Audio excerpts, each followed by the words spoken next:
ಮೊದಲು ನಮ್ಮ ಚಾನಲ್ನ ಭೇಟಿ ಕೊಟ್ಟಿದ್ರೆ ಸಬ್ಸ್ಕ್ರೈಬ್ ಮಾಡ್ಕೊಳ್ಳಿ, ಹಾಗೆ ಪಕ್ಕದಲ್ಲಿ ಕಾಣೋ ಬೆಲ್ ಐಕಾನ್ ಕೂಡ ನೀವು ಪ್ರೆಸ್ ಮಾಡಿ. ಹಾಗಾದರೆ ಬನ್ನಿ ವಿಡಿಯೋನ ಸ್ಟಾರ್ಟ್ ಮಾಡೋಣ. ಸೊ ಈ ಒಂದು ವಿಡಿಯೋದಲ್ಲಿ ನಾನು ನಿಮಗೆ ಏನನ್ನು ತಿಳಿಸ್ಕೊಡ್ತಾ ಇದ್ದೀನಿ ಅಂದರೆ, ನಾವು ಪ್ರತಿನಿತ್ಯನೂ ತುಂಬ ವಸ್ತುಗಳನ್ನು ಯೂಸ್ ಮಾಡ್ತೀವಿ. ಆದರೆ ಆ ವಸ್ತುಗಳಿಗೆ ಅದರದ್ದೇ ಆದಂಥ ಕೆಲವು ಶೇಪ್ಸ್ಗಳಿರ್ತವೆ, ಹಾಗೆ ಅದರದ್ದೇ ಆದಂಥ ಒಂದು ಮಹತ್ವ ಕೂಡ ಇರುತ್ತೆ. ಹಾಗೆ ನಾವು ಪ್ರತಿನಿತ್ಯ ಯೂಸ್ ಮಾಡೋ ಒಂದು ವಸ್ತು ಅಂದರೆ ಬ್ಲೇಡ್ ಕೂಡ ನಾವು ಯೂಸ್ ಮಾಡ್ತೀವಿ.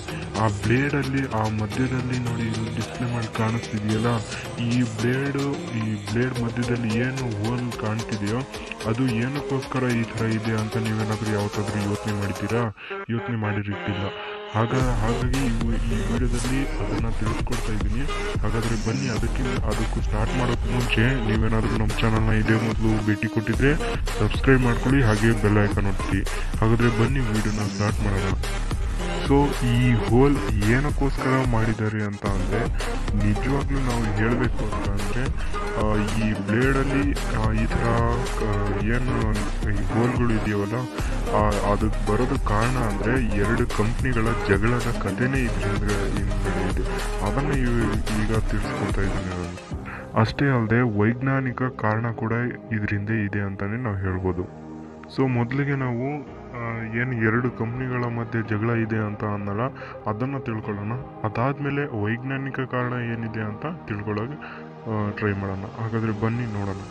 ಸೊ 1901ರಲ್ಲಿ Gillette company owner King Camp Gillette ಅನ್ನೋರು ತಮ್ಮ ಸ್ನೇಹಿತರ ಜೊತೆ ಸೇರಿಕೊಂಡು ಒಂದು ಬ್ಲೇಡ್ ಆಮೇಲೆ ಆ ಬ್ಲೇಡನ್ನು ಫಿಕ್ಸ್ ಮಾಡೋಕ್ಕೆ ಓಲನ್ನು ಇವರು ಗ್ರಾಫ್ ಆಗಿ ತಯಾರಿಸ್ತಾರೆ. ಅಂದರೆ ಒಂದು ರೇಸರ್ ಇದೆಯಲ್ಲ, ಆ ರೇಸರ್ನ ಒಂದು ಬ್ಲೂ ಪ್ರಿಂಟ್ನ ರೆಡಿ ಮಾಡ್ಕೊತಾರೆ ಇವರು. ಸೊ ಇವರು 1904ರಲ್ಲಿ ಏನು ಬ್ಲೇಡು ಮತ್ತು ರೇಸರ್ನ ಇವರು ಮಾರುಕಟ್ಟೆಗೆ ಬಿಡುಗಡೆ ಮಾಡ್ತಾರೆ ಅಂತಲೇ ಹೇಳ್ಬೋದು. ಅಂದರೆ ಅವರು ಅವಾಗ ಮಾರುಕಟ್ಟೆಗೆ ಏನು ಇಂಟ್ರೊಡ್ಯೂಸ್ ಮಾಡಿದ್ರಲ್ಲ ಬ್ಲೇಡು, ಅದು ಈಗ ನಾವು ಯೂಸ್ ಮಾಡೋಕ್ಕೂ ಆಗಿನ ಬ್ಲೇಡಿಗೂ ತುಂಬಾ ವ್ಯತ್ಯಾಸ ಇದೆ ಅಂತಲೇ ಹೇಳ್ಬೋದು. ಹೇಗಪ್ಪ ಅಂತ ಅಂದರೆ, ಆಗಿನ ಕಾಲದಲ್ಲಿ ಅವರು ಇಂಟ್ರೊಡ್ಯೂಸ್ ಮಾಡಿದಂಥ ಬ್ಲೇಡಿಗೆ 3 ಹೋಲ್ ಇತ್ತಿತ್ತು. ಈಗ ಸ್ವಲ್ಪ ದೊಡ್ಡದಾಗಿದೆ ಅಂತಲೇ ಹೇಳ್ಬೋದು. ಹಾಗೆ ಇದಕ್ಕೂ ತುಂಬ ಡಿಫ್ರೆನ್ಸ್ ಇದೆ ಅಂತಲೇ ನಾವು ಹೇಳ್ಬೋದು. ಸೊ ಇವ್ರೀಗ ಅದೇ ಮೂರು ಹೋಲ್ ಇತ್ತು ಅಂದಲ್ಲ, ಇವ್ರ ಬ್ಲೇಡಿಗೆ ತುಂಬಾ ಫೇಮಸ್. ಇವ್ರ ಬ್ಲೇಡ್ಗಳು ಅಂದರೆ ತುಂಬ ಮಾರುಕಟ್ಟೆಯಲ್ಲಿ ತುಂಬ ಚೆನ್ನಾಗಿ ಓಡ್ತಿರ್ತವೆ, ಹಾಗೆ ತುಂಬ ಫೇಮಸ್ ಆಗ್ತವೆ. ಹಾಗೆ ಬೇಡಿಕೆನೂ ಕೂಡ ಇವರಿಗೆ ಅಷ್ಟೇ ತುಂಬ ಚೆನ್ನಾಗಿ ಬರ್ತಿರುತ್ತೆ ಅಂತಲೇ ಹೇಳ್ಬೋದು. ಸೊ ಇವರು ತುಂಬ ಚೆನ್ನಾಗಿ ಓಡ್ತಿರುವಾಗ 25 ವರ್ಷಗಳ ಕಾಲ ಪೇಟೆಂಟ್ ರೈಟ್ಸ್ನ ಇವರು ತಗೊತಾರೆ ಅಂತಲೇ ಹೇಳ್ಬೋದು. ಇವ್ರದ್ದು ಅಂದರೆ ಎಲ್ಲರೂ ಕೂಡ ಇವ್ರದೇ ಒಂದು ಬ್ಲೇಡನ್ನು ಪರ್ಚೇಸ್ ಮಾಡಿ ಯೂಸ್ ಮಾಡ್ತಾರೆ ಅಂತಲೇ ಹೇಳ್ಬೋದು. ಇದಾದಮೇಲೆ 25 ವರ್ಷಗಳ ನಂತರ ಇವರು ಮಾಡಿಸಿದಂಥ ಪೇಟೆಂಟ್ ರೈಟ್ಸು ಇವ್ರದ್ದು ಮುಗ್ದಿರುತ್ತೆ. ಇದನ್ನೇ ಅಡ್ವಾಂಟೇಜ್ ಆಗಿ ತಗೊಂಡ ಹೆನ್ರಿ ಜೆ ಗೈಸ್ಮ್ಯಾನ್ ಅನ್ನೋ ಒಬ್ಬ ವ್ಯಕ್ತಿ ರೋಬ್ಯಾಂಗ್ ಅನ್ನುವಂಥ ಇವರು ಒಂದು ಬೇರೆ ಕಂಪ್ನಿಯನ್ನು ಸ್ಟಾರ್ಟ್ ಮಾಡಿ ಇವ್ರಿಗಿಂತ ಚೆನ್ನಾಗಿರೋ ಒಳ್ಳೊಳ್ಳೆ ಡಿಸೈನ್ಗಳನ್ನು ಬ್ಲೇಡು ಹಾಗೆ ರೇಸರ್ನೆಲ್ಲ ಬಿಟ್ಟು ಇವರು ಆ ಕಂಪ್ನಿಯೊಳಗೆ ಇದು ಮಾಡ್ತಾರೆ ಅಂತಲೇ ಹೇಳ್ಬೋದು. ಅಂದರೆ ಇವರು ಬೆಳೀತಾ ಹೋಗ್ತಾರೆ ಅಂತಲೇ ಹೇಳ್ಬೋದು. ಇವ್ರು ಯಾವಾಗ ತುಂಬ ಚೆನ್ನಾಗಿರೋ ಡಿಸೈನ್ ಎಲ್ಲ ಬಿಟ್ಟರು, ಆವಾಗ ಜಿಲೆಟ್ ಕಂಪ್ನಿ ಏನಿದೆಯಲ್ಲ ಬ್ಲೇಡು, ಅದು ತುಂಬಾ ಅವರ ಕುಸಿದೋಗುತ್ತೆ ಅಂತಲೇ ಹೇಳ್ಬೋದು.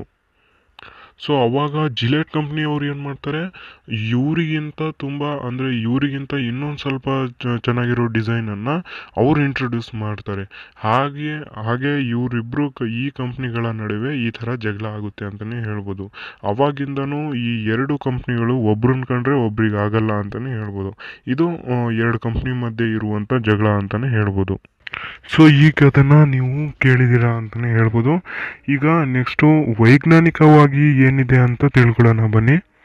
ಸೊ ಆ ಥರ ಮಧ್ಯದಲ್ಲಿ ಏನಕ್ಕಪ್ಪ ಇರುತ್ತೆ ಅಂದರೆ, ಬ್ಲೇಡ್ ತುಂಬಾ ತೆಳುವಾಗಿರೋದ್ರಿಂದ ಅದೇನಾದರೂ ಆ ಥರ ಏನಾದರೂ ಈಗ ಯೂಸ್ ಮಾಡ್ತಿರೋದ್ರಲ್ಲಿ ಆ ಥರ ಕೊಡಲಿಲ್ಲ ಅಂತ ಅಂದರೆ ಬ್ಲೇಡ್ ತುಂಡಾಗಿ ನಮಗೆ ಆ ಸಂದರ್ಭದಲ್ಲಿ ಗಾಯಗಳಾಗುವಂಥ ಸಂದರ್ಭ ಇರುತ್ತೆ ಅಂತಲೇ ಹೇಳ್ಬೋದು.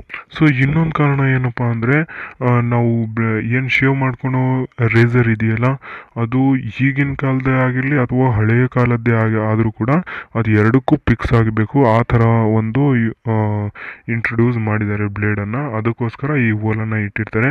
ಈ ವಿಡಿಯೋನ ಈ ವಿಷಯ ಕಲಿಸ್ಕೊಟ್ಟಿದ್ದೆ ಅಂತ ತಿಳ್ಕೊತೀನಿ.